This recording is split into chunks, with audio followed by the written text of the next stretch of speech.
हजुर, आज मङ्सिर 7 गते म यतिखेर काठमाडौँ महानगरपालिकाको अत्यन्तै व्यस्त चोक थापातोली चोकबाट यहाँ समक्ष उपस्थित हुन आइपुगेको छु र यतिखेर सवारी साधनहरू पूर्ण रूपमा हिजो अस्ति जस्तै सञ्चालनमा आइराखेका छन् र हामी सम्पूर्णलाई अवगत नै छ।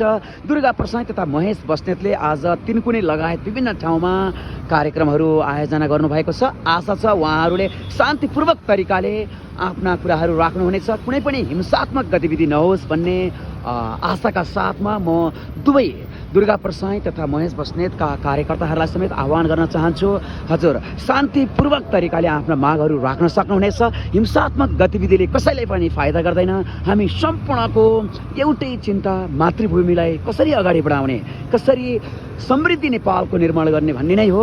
त्यसैले म पुनः एकपटक सम्पूर्ण आदरणीय दाजुभाइ दिदीबहिनीहरू जो आज दुर्गा प्रसाईं तथा महेश बस्नेतको कार्यक्रममा आफ्नो तर्फबाट अगाडि